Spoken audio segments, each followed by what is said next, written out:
Namaste everyone. Let's continue chapter number 22.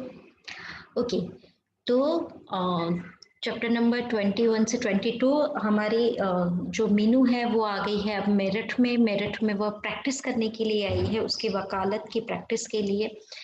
तो मेरठ की एक साफ सुथरी बस्ती में मीनू का एक छोटा सा कमरा था। बस्ती मीन्स कॉलोनी। तो वहां पे एक मीनू का खुद का छोटा सा कमरा था जो कि पूर्ण रूप से कंप्लीटली व्यवस्थित था। व्यवस्थित मतलब सिस्टमेटिकली अरेंज्ड था। तो क्वेश्चन, मेरठ में जो कमरा था वो ढूंढने में मीनू की मदद किसने की थी?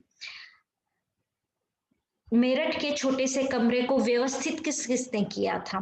तो जो छोटा सा कमरा था उसके ढूंढने में मदद नीलिमा के पति ने की थी। एंड उसे व्यवस्थित करने में, जस्ट टू अरेंज, उसको मदद किसने की थी मीनू को? Here is the answer. Nilima ने उस कमरे को व्यवस्थित करने में मीनू और राजू को पूर्ण सहयोग दिया था। तो वो एक कमरा नीलिमा, मीनू और राजू इन तीनों ने मिलकर अरेंज किया था। उस छोटे कमरे में राजू और मीनू ही रहती थी। राजू कौन है? हमने 21 में देखा है, चैप्टर नंबर 21 में। राजू महरी की बेटी, दैट इज सर्वेंट की बेटी है। छोटी बच्ची है, 12 साल की है। तो राजो 12 वर्ष की, 12 इयर्स की एक छोटी सी लड़की थी। परंतु राजो के पास रहने पर मीनू को अकेलापन नहीं लगता था। अकेलापन, लोनलीनेस। सुबह 10 बजे, तो अब मीनू की दिनचर्या मतलब डेली रूटीन क्या था? सुबह 10 o'clock वह कचहरी जाती थी, कोर्ट। शाम को थकी हुई लौट कर आती थी। किसी दिन यदि ज्यादा अकेलापन महसूस करती तो नीलिमा घर चली जाती थी। नीलिमा कहाँ रहती थी? ऑफ कोर्स नीलिमा भी मेरठ में ही रहती है। इस प्रकार उसका जीवन क्रम, लाइफ साइकिल चल पड़ा। डेली रूटीन हो गया था उसका। मीनू की प्रैक्टिस स्टार्ट हो गई थी। मीनू को मेरठ आए 10 दिन हो चुके थे, 10 डेज। उसे नीलिमा से पता चल गया कि अमित अभी अस्पताल में ही है। तो अमित अभी भी हॉस्पिटल में है। मीनू अपने घर जा आई है, वहां से रिजल्ट आ गया, प्रैक्टिस चालू कर दिया। तो काफी 2 महीने हो गए, मोर देन 2 मंथ्स, और अभी भी अमित हॉस्पिटल में ही है। आज मीनू ने कचहरी जाने से पहले ही निश्चय कर लिया था, डिसाइड कर लिया था उसने कि वह लौटते समय अस्पताल में अमित से मिलकर आएगी। आज जाने क्यों उसे अमित की स्मृति आ गई, अमित की याद आ गई। उसे 10 डेज हो गए थे, आज वो फिर से अमित से मिलने ही जाने की सोच रही थी। आज मीनू को कई मुकदमे मिल गए थे, मुकदमे, केसेस, कोर्ट केस। इसलिए उसे काफी थकान महसूस हो रही थी। जब वह कचहरी के कार्य से, मतलब कोर्ट के जो काम रहते हैं, कोर्ट केसेस से मुक्त हुई, फ्री हुई थोड़ी सी, तो उसका दिल हुआ कि वह अस्पताल न जाकर सीधे अपने घर जाकर आराम करे। तो उसे लगा कि अरे आज बहुत थक गई हूँ, आज तो घर जाके सो जाती हूँ। परंतु दूसरे ही क्षण मीनू के कदम अस्पताल की ओर बढ़ चले। पर उसके कदम, मतलब वो कहाँ की ओर चल पड़ी? हॉस्पिटल, अमित को मिलने के लिए। उसके हृदय में एक अंतर्द्वंद था। व्हाट इज अंतर्द्वंद? बहुत बार ये वर्ड्स आया, इनर कॉन्फ्लिक्ट। जो हमारे इनर फाइट चलती रहती है बिटवीन द थॉट्स, या you can say a state of confusion. तो एक उसके हृदय में एक अंतर्द्वंद था, उसका अस्पताल जाना उचित होगा या नहीं, कि हॉस्पिटल जाना सही है या गलत है। कई बार उसकी अंतः प्रेरणा, मतलब inner voice you can say, ने उसे वापस मुड़ जाने के लिए प्रेरित किया। उसे लगा कि, मतलब मन एक तरह से बोल रहा था कि नहीं नहीं, हम लोग को अभी वापस अपने कमरे में जाना चाहिए, अमित को मिलने नहीं जाना चाहिए। परंतु वह इस अंतर्द्वंद में फैसला नहीं कर पाई और उसके कदम अस्पताल की ओर बढ़ते गए। और फाइनली उसका, भले उसका मन, मतलब ब्रेन हम लोग बोल रहा था कि हमें वापस अपने कमरे में जाना चाहिए, पर उसका जो हार्ट था, जो उसका मन था, दिल उसका, वो बोल रहा था कि नहीं, हॉस्पिटल जाना चाहिए। तो उसके कदम कदम, मतलब वो कहाँ की ओर चली? फिर हॉस्पिटल की ओर। थोड़ी देर बाद उसने देखा कि वह अस्पताल के सामने खड़ी थी। मीनू ने अमित के बारे कमरे में प्रवेश किया तो देखा कि अमित अपने पलंग पर लेटा हुआ अपनी माँ से बातें कर रहा था। मीनू को देखकर उन्होंने उसे प्रेम पूर्वक बिठाया। उन्होंने, किसने? अमित की माँ ने। उसे देखकर अमित के मुरझाए चेहरे पर भी खुशी की लहर दौड़ गई। मुरझाया मतलब सैड सा, फेड, जो उसका फेस था, बीमार है, हॉस्पिटल में है, तो उसके चेहरे पे भी खुशी, हैप्पीनेस दिख रही थी। ओके, तो यहाँ पर अमित है, अमित की माँ है एंड मीनू है। तो क्वेश्चन पूछा जाता है जैसे कि जब मीनू अमित से मिलने गई तो वहां किस किस के बीच में वार्तालाप हुई थी। वार्तालाप मतलब बातचीत, तो किसके किसके बीच में हुई थी, लेट्स सी। तभी अमित की माँ ने मीनू से पूछा, तो आंसर किसके किसके बीच में बातें हो रही है, मीनू और अमित की माँ के बीच में बातें हो रही है। मीनू, तुम्हारी वकालत की पढ़ाई तो पूरी हो गई है ना। हाँ आंटी, मैंने प्रथम श्रेणी में वकालत पास कर लिया और अब यहाँ मेरिट में ही प्रैक्टिस भी शुरू कर दी है। तो यहाँ उन लोग के बीच में बात हो रही है, तो उसने कहा कि यस, मैंने मेरिट में प्रैक्टिस शुरू कर दिया है। अच्छा बेटी, ये तो बहुत प्रसन्नता की बात है, उन्होंने प्रसन्न मुद्रा में कहा। उन्होंने, अमित की माँ ने प्रसन्न मतलब बहुत हैप्पीली कहा कि अरे ये इट्स गुड, आपने यही प्रैक्टिस चालू कर दी है। तो माँ को खुशी क्यों हो रही है, माँ को कहीं ना कहीं मन में ये पता है कि अब समझ में आ रहा है कि मीनू बहुत अच्छी लड़की है और मेरिट में ही प्रैक्टिस हो रही है और ये सेकंड टाइम वो अमित को मिलने आ रही है। तो उसके लिए अमित के लिए मतलब मीनू के मन में अमित के लिए कहीं ना कहीं अच्छी फीलिंग्स है, सहानुभूति है, वो उसका भला चाहती है। तो माँ को अब कहीं ना कहीं मीनू पसंद आने लगी है। मीनू ने मेरठ में ही प्रैक्टिस शुरू कर दी है, यह जानकर अमित ने भी प्रसन्नता का अनुभव किया। अमित भी खुश है, परंतु दूसरे ही क्षण, नेक्स्ट मोमेंट, उसके हृदय की हीन भावना ने उसे उदास कर दिया। अमित को बार बार ये हीन भावना, दैट इज इंफेरिटी कॉम्प्लेक्स, क्यों हो रहा है, क्योंकि उसे पता नहीं है कि वो पूरी तरह से जिस तरह हॉस्पिटल में है, उसकी बोन्स उस फ्रैक्चर हो गया, फुल बॉडी उसका, हाथ और पैरों की हड्डियां टूट गई है, तो वो क्या फिर से ठीक हो पाएगा। इसलिए बार बार वो सैड हो जाता है और उसके बाद में दिस काइंड ऑफ फीलिंग्स आ जाती है। अब वह पूर्ण रूप से स्वस्थ हो सकेगा क्या, उसके शरीर के सभी अंग बॉडी पार्ट्स पहले की तरह कार्य कर सकेंगे आदि अनेक प्रश्न उसके मस्तिष्क में घूमने लगे। अमित को उदास देखकर मीनू ने पूछा, अब आपकी तबीयत कैसी है। तबीयत मतलब हाउ आर यू, हेल्थ के बारे में, हाउ इज योर हेल्थ। तबीयत तबीयत तो बस यूं ही है, वैसे पहले से कुछ सुधार हुआ है। यह बताते बताते अमित के चेहरे पर फिर उदासी सी छा गई। अमित फिर से सैड हो गया ये बोल के कि पहले से थोड़ा इम्प्रूवमेंट है, ऐसा करके। मीनू बेटी, डॉक्टर तो अपनी ओर से भरसक प्रयत्न कर रहे हैं कि अमित की सभी हड्डियां ठीक तरह से जुड़ जाए और वह पूर्ण रूप से स्वस्थ हो जाए। भरसक प्रयत्न मतलब फुल एफर्ट्स, मतलब बहुत कोशिश कर रहे, they are trying their best doctors कि अमित ठीक हो जाए कंप्लीटली।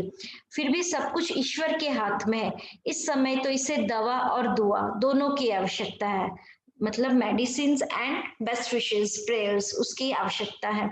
यह कहकर वह उदास हो गई। जब कोई बहुत ज्यादा बीमार होता है तो इसे दवा और दुआ दोनों की जरूरत है। आंटी को उदास देखकर मीनू भी उदास हो गई, एज मीनू तो काइंड हार्टेड मतलब दया भावना रखती है। उसने पूछा, यहाँ अस्पताल में ये रही मीनू सी, वो डायरेक्ट कचहरी से आई है, इसलिए उसने कोर्ट में ही आई हुई है, कचहरी मतलब कोर्ट से आई है।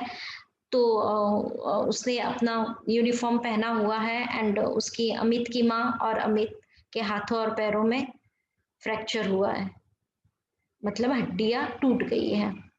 कितने समय और रहना पड़ेगा, मीनू ने पूछा। तो 4 महीने, 4 मंथ्स तो अभी रहना ही पड़ेगा, बाद की ईश्वर जाने क्या होता है। तभी मीनू के मुंह से निकल पड़ा, 4 महीने और। हाँ मीनू, समय का चक्र किसी की समझ में नहीं आता है, हमारे भाग्य में शायद यही लिखा था। मतलब अमित की माँ कहीं सैड है, वो बोल रही है कि पता नहीं हमारी किस्मत में क्या लिखा है, व्हाट इज देयर इन अवर, मतलब डेस्टिनी क्या है पता नहीं। तभी मीनू ने घड़ी की ओर दृष्टि डाली, कितना बजा है, शाम के 6 बज चुके थे, इवनिंग 6 o'clock। उसने खिड़की से बाहर झांका तो बाहर सड़क पर बिजली का प्रकाश नजर आ रहा था। बिजली का प्रकाश मतलब स्ट्रीट लाइट्स ऑन थी, तो अभी शाम हो गया, इवनिंग, तो सब जगह अभी लाइट्स हो गई, स्ट्रीट लाइट्स ऑन है।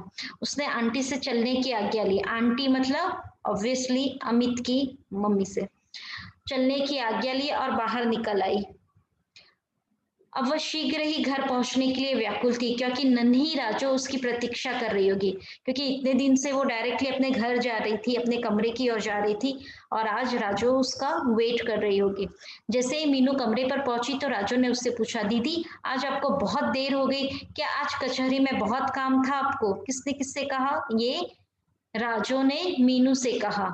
राजो ने क्यों कहा? क्योंकि आज कचहरी से मीनू कमरे मतलब उसके घर में लेट आई है, उसे देर से आई है। राजो की यह बात सुनकर पहले तो मीनू को क्रोध आया, एंगर, मतलब थोड़ी एंग्री हुई वो।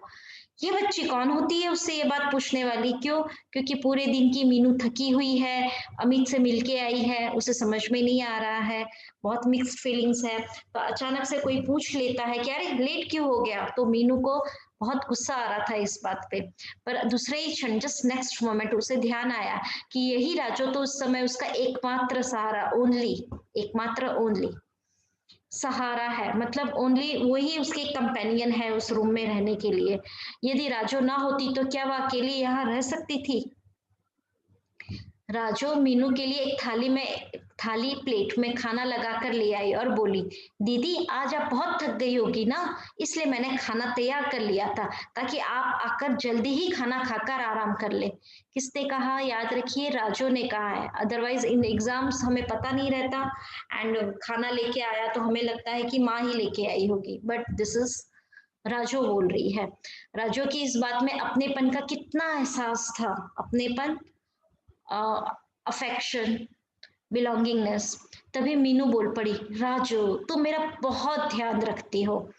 दीदी यदि मैं आपका ध्यान नहीं रखूंगी तो इस परदेश में आप कौन ध्यान रखेगा? परदेश यहाँ क्यों कहा गया है? परदेश मतलब नॉट फॉरेन कंट्रीज, बट हाँ ऑफ कोर्स वो लोग मीरापुर के रहने वाले थे, वहां से वो लोग अब मेरठ में है, तो it's a new place for them, इसलिए यहाँ परदेश कहा गया है। अच्छा राजू तुम भी अपना खाना ले आओ, आज हम दोनों साथ साथ मिलकर खाना खाएंगे, मीनू ने राजू से कहा। राजू भी दूसरी थाली में अपना खाना ले आई। दोनों ने खाना खाया, उनका डिनर किया। राजू अपना सभी काम समाप्त करके अपने बिस्तर पर जाकर लेट गई। मीनू भी 1 घंटे तक पढ़ी। पढ़ी मतलब ऑब्वियसली कुछ रीडिंग किया उसने, और उसके बाद अपने बिस्तर पर लेट गई। पलंग पर लेटे लेटे, बेड पर लेटे लेटे मीनू की नजर राजू पर पड़ी। सारे दिन की थकी हुई राजू गहरी नींद में सो चुकी थी, परंतु मीनू की आंखों में नींद कहाँ? ऐसा क्यों लिखा है राइटर ने? ऑब्वियसली राइटर ने इसलिए लिखा है कि राजू थक गई थी तो राजू सो गई। मीनू भी तो थकी हुई थी आज पूरे दिन की, पर मीनू को नींद नहीं आ रही थी। उस समय मीनू को नींद क्यों नहीं आ रही थी? क्योंकि उस समय उसके मस्तिष्क में, उसके दिमाग में, उसके माइंड में अमित का उदास चेहरा घूम रहा था। अमित अपनी इस दशा से कितना निराश हो चुका था। क्या सोच रही थी जो उसे नींद नहीं आ रही थी? यस द आंसर, कि अमित अब कितना निराश, हेल्पलेस सा फील कर रहा है अपनी जो बीमार है उस कारण। तभी मीनू को ध्यान आया, मीनू को ये रियलाइज भी हुआ कि अमित ने केवल उसी के कारण इतने वर्षों तक विवाह नहीं किया, जबकि उसे अच्छी से अच्छी लड़की मिल सकती थी। मतलब अमित ने जब मीनू से उसका रिश्ता टूट गया था, ऑब्वियसली हुआ ही नहीं था, मना कर दिया था, उसके बाद सरिता से टूट गया था, उसके बाद वो चाहता तो किसी और लड़की से उसकी शादी हो सकती थी, बट उसने नहीं की। क्यों? क्योंकि वो सिर्फ और सिर्फ उसी का मतलब मीनू का इंतजार कर रहा था। He was waiting for Meenu only. तभी दूसरा विचार मीनू को बेचैन कर गया कि यदि अमित अपाहिज हो गया, अपाहिज डिसेबल्ड, अगर उसका हाथ पैर नहीं चले, तो क्या उसके साथ विवाह करना चाहिए? मतलब अब वो प्रैक्टिकल हो रही है कि क्या अगर उसके हाथ पैर टूट गए, सच में वो कभी ठीक ही नहीं हुआ, तो क्या इस हालत में मीनू को उससे शादी करनी चाहिए? सो दिस इज फर्स्ट ये वाला था, सेकंड दिस वन अपाहिज वाला, एंड थर्ड जो सोच रही थी।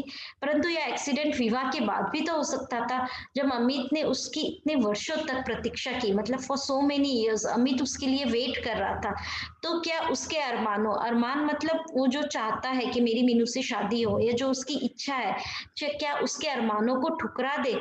तो वो सोच रही थी कि शादी के बाद ऐसा होता तो क्या मैं अमित अमित को छोड़ देती, अमित मेरे साथ इतना वेट किया उसने इतने साल, तो क्या मुझे हाँ कह देना चाहिए?